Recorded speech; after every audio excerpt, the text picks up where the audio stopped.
Hello, everybody, and welcome back to Conversations from the Bench. As always, I'm Talad.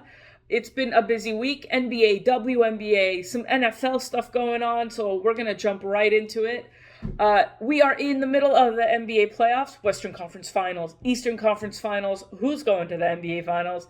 And it's not officially decided, but I think we kind of have an idea, right? So last night, the Minnesota Timberwolves went down 3-1 against the Oklahoma City Thunder, and it was I feel really bad for the Timberwolves and their fans. It's just been, I think, probably pretty frustrating on their end. Real huge props to Oklahoma City. They came out. Shai had, I think, 40. Just really great game from them. Really what you want to see, how you want to see your team bounce back from getting just crushed the other night, is to respond the way they did. So huge props to them. The Wolves, I had made a video talking about how Minnesota needs more scoring. And they do, right? They need more around Anthony Edwards. But the problem is they also need Anthony Edwards to continue his development.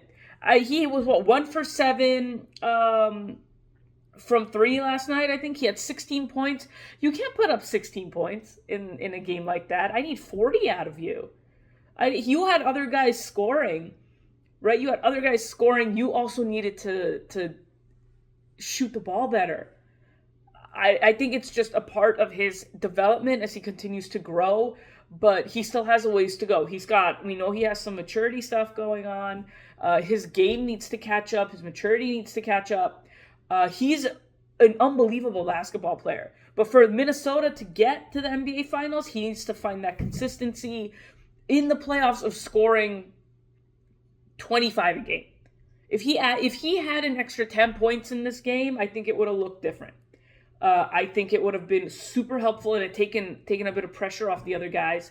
But he's their franchise, right? He's the Minnesota franchise. So he needs to own up to the fact that, hey, you know what? I need to get better this offseason.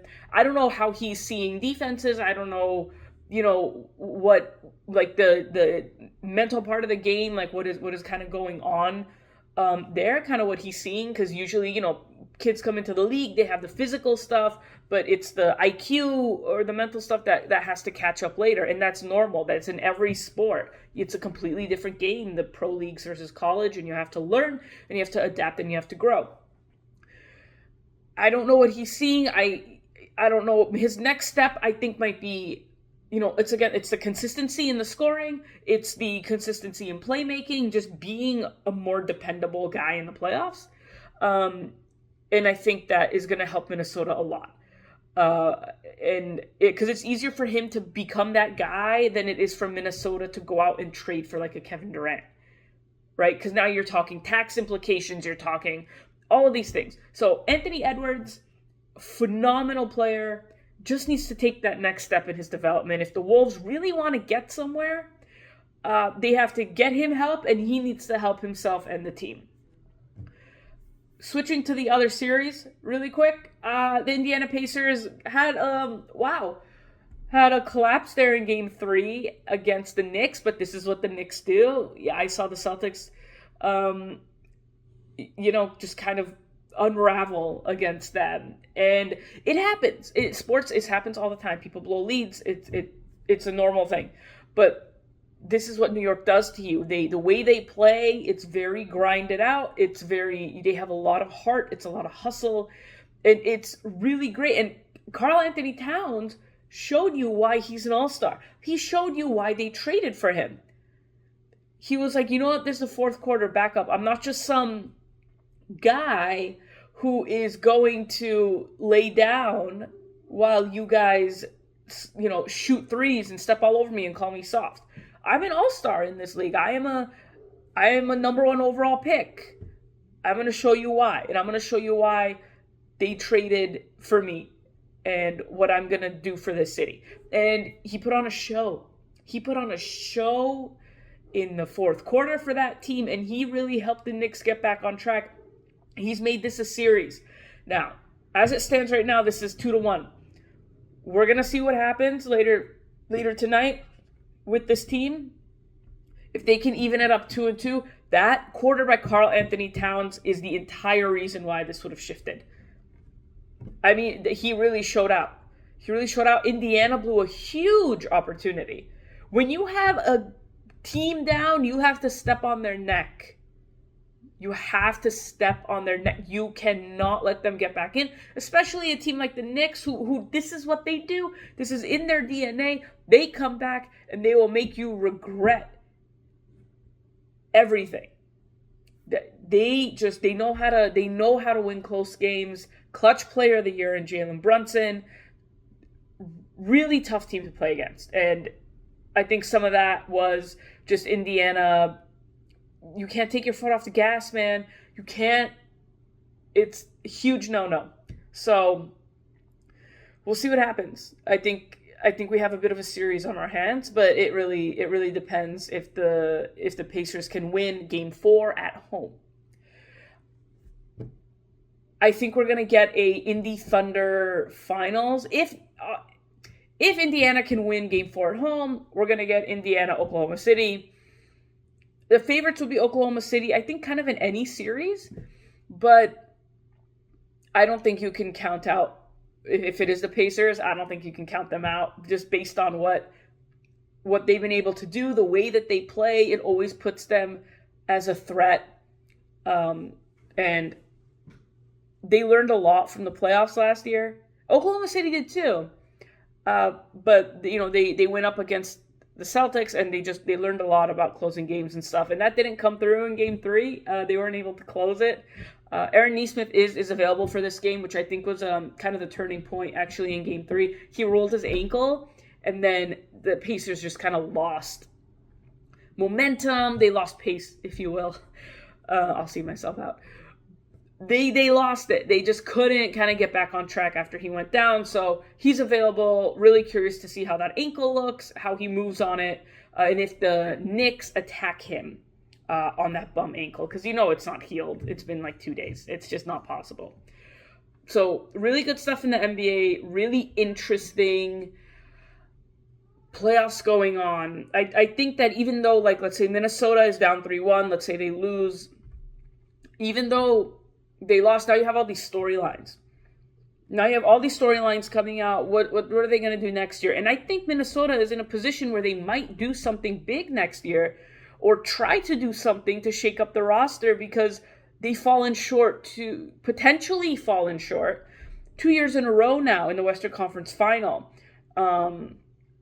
And they are really, really going to try to maximize what they have. Is it trading Gobert? Should Minnesota trade Gobert? What can they get for him?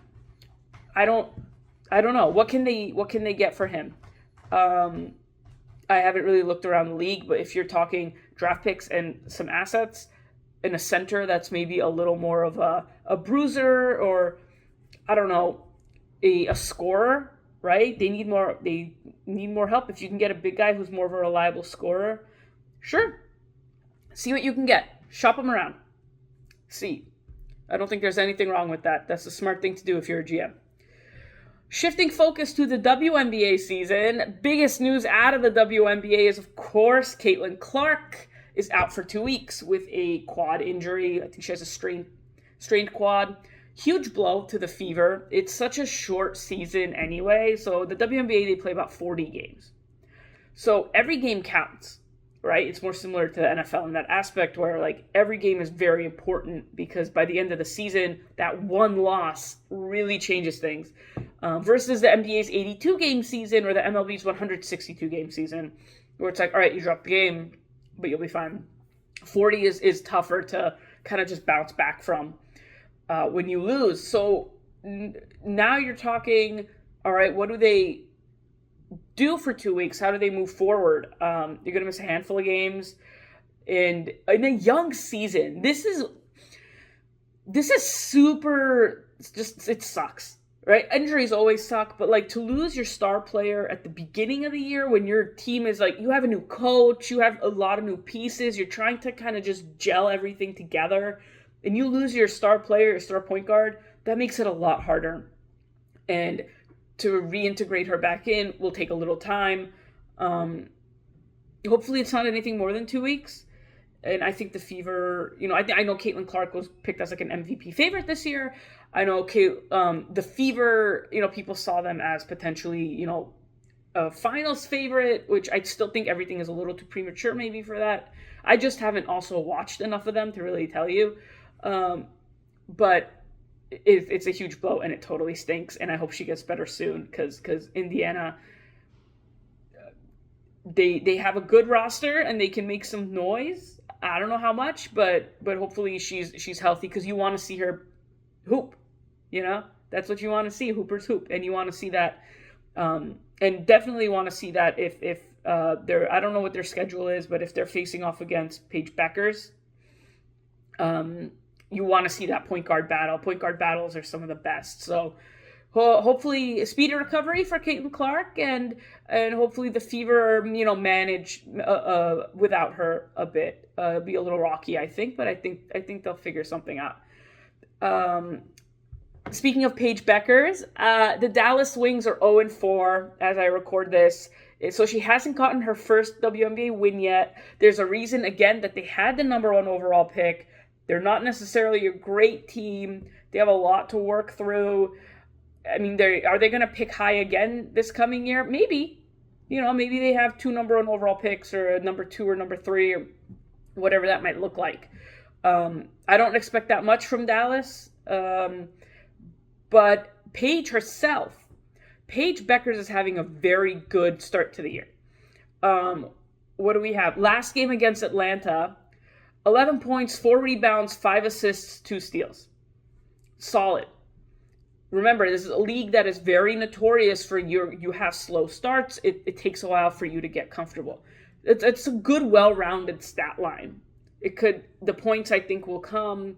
I think those numbers will increase as she gets more comfortable in the league. But for someone who's like 4 games in, that's a pretty solid stat line. Before that, they played the Minnesota Lynx, and the Minnesota Lynx went to the WNBA championship last year. Of course, they lost to the New York Liberty. But again, so we're talking really good squad, right? She had 12 points, 1 rebound, 10 assists, 3 steals, and we can see her skill set. It's starting to come through with some of these. Again, it's the consistency thing. It's just getting comfortable in this league. But she's a very well-rounded player. She tore her ACL in college, took that extra year, but went through that UConn system very well-rounded. She'll give you solid defense. She'll give you offense. She'll give you playmaking. And if you're Dallas, all you can really ask for is what she's doing, and they just have to remain patient with her, and everything will come. It'll get better. But she is really well-rounded, very polished, and very excited to see Paige Bueckers play in the future, in more WNBA games, see how her game continues to develop, see how she continues to make herself a presence in this league. I'm excited to watch Paige Bueckers make herself a presence in this league because it's going to happen. I don't know if it'll happen this year, but it's going to happen. She will be eventually in an MVP conversation, and I am ready to say that. Absolutely. I have confidence in that. If she stays healthy, she's got to stay healthy. But I think watching her and Caitlin face off for the next at least 10 years is going to be super fun. We're in for a treat. It's going to be very cool. Another WNBA player we should definitely never forget about is the lovely Miss A'ja Wilson.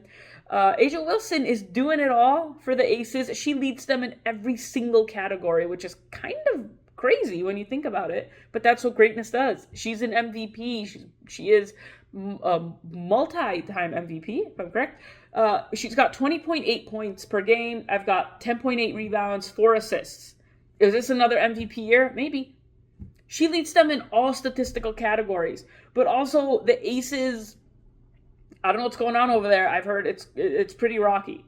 So I think they've got some things they need to work on. They lost their floor general, right? Like Kelsey Plum is not there anymore.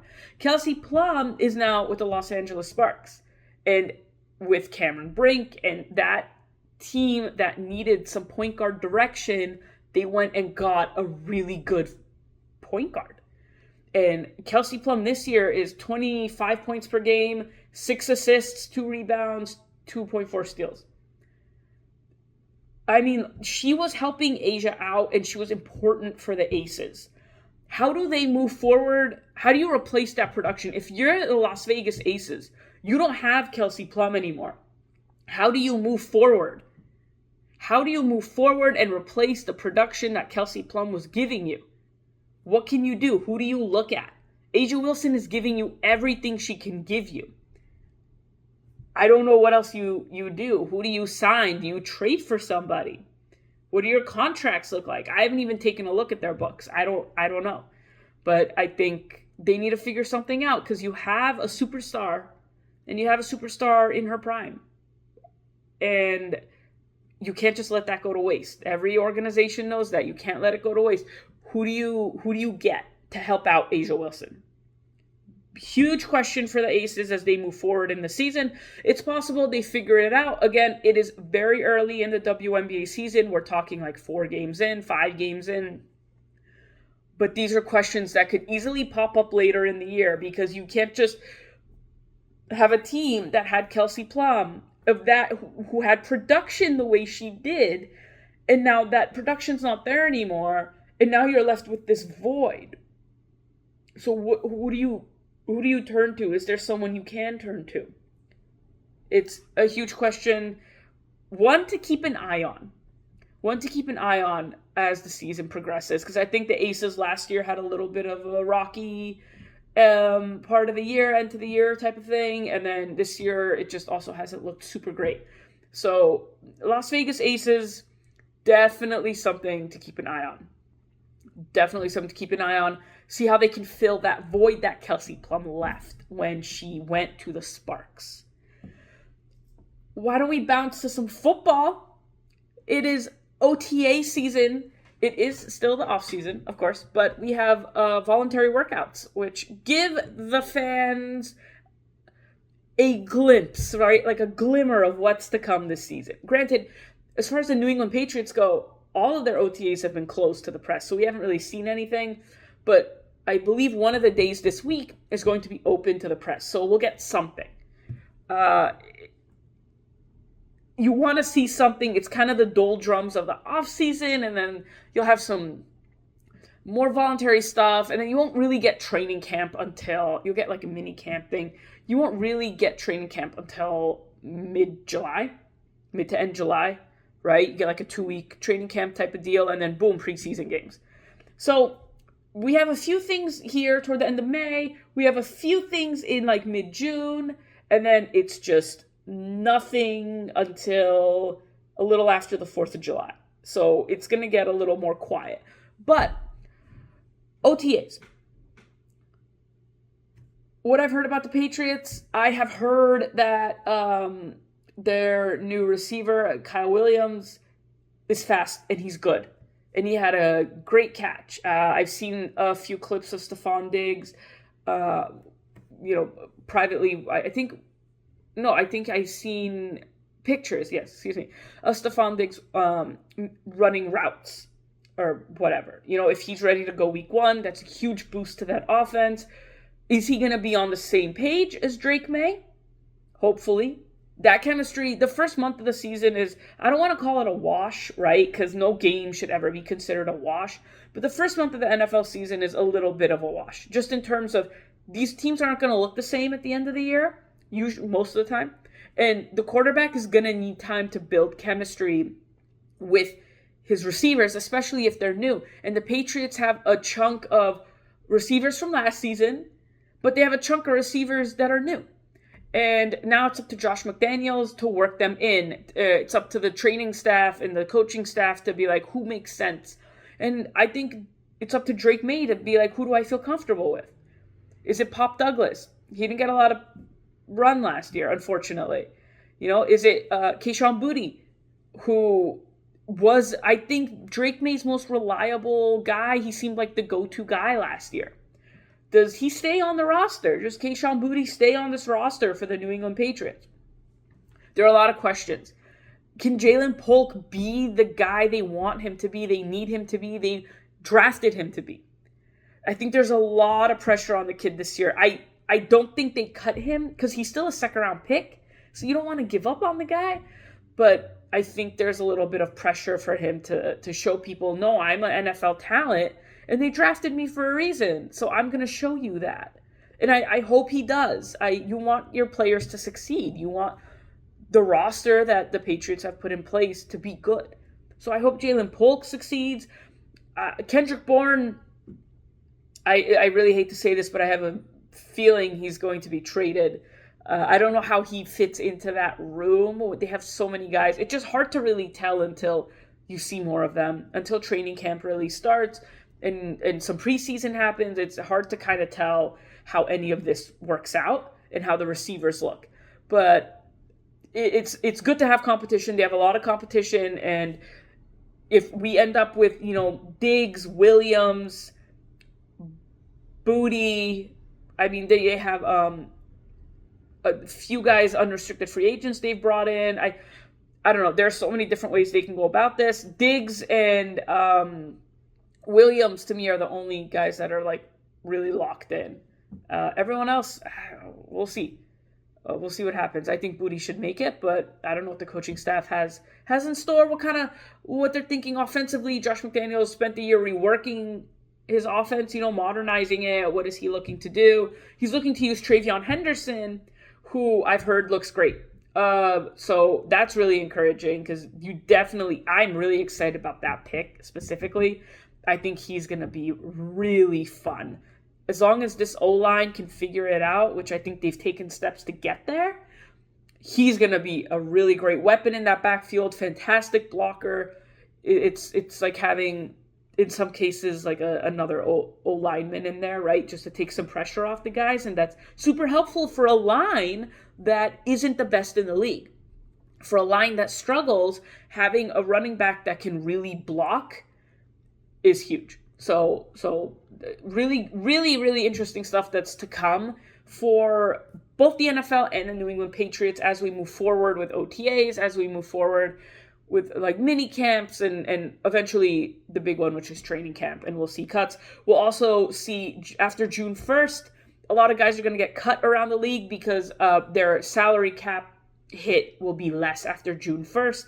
So keep your eye out for that. That's going to be a big date. That's next week. There are a lot of guys whose cap hits lessen, who then teams will be like, I have no problem taking on $2 million in dead cap versus $5 million in dead cap. Get rid of this guy. We'll see if that impacts the Patriots in any capacity. Speaking of the rest of the NFL, I want to ask you guys some questions. It's always good to talk about the Dallas Cowboys, I think that they're always interesting. I love keeping my eye on them because there's it feels like they have pieces, but they never have enough pieces. And I can't imagine how frustrating that is for a Cowboys fan. You feel like I think you're there, but you're just never quite there. And my question is, how far are the Dallas Cowboys going to go this year? Are the Dallas Cowboys going to make playoffs? They should. We'll see. Are the Dallas Cowboys going to win a playoff game? Are the Dallas Cowboys going to the NFC Championship game? Any of those. Are the Dallas Cowboys going to the playoffs? Let's start there. I'm really interested. If Dak stays healthy, I don't know. I think they would have been. I think if they should have signed Derrick Henry last year, man. They should have signed him. And the fact that they didn't, and he wanted to be in Dallas, to me, huge mistake. Huge mistake. How do you justify that?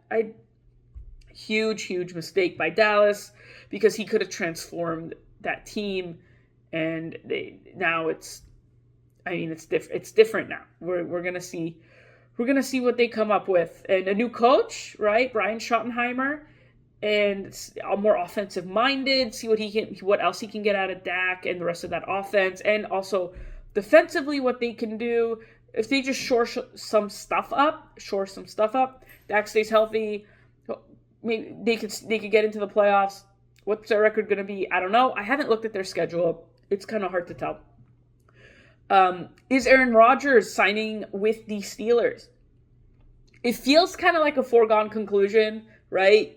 He does this annoying thing where he's like, "Oh, am I? Am I not? Am I not?" He does this will I won't I thing. Dude, if you're going to sign, just sign. Like, just enough. Enough. I'm tired of it. I think he's just going to Pittsburgh. It explains also why Pittsburgh hasn't done a ton to shore up that quarterback position this year. They let Russell Wilson go. They didn't go after Jameis Winston. They didn't really go after anybody. So it makes a ton of sense that they're expecting Aaron Rodgers to come in and sign with them in the next few weeks, maybe after that June 1st thing where everyone gets cut, that deadline. The Buffalo Bills, right back here in the AFC East. Do the Buffalo Bills need a wide receiver one, a WR1?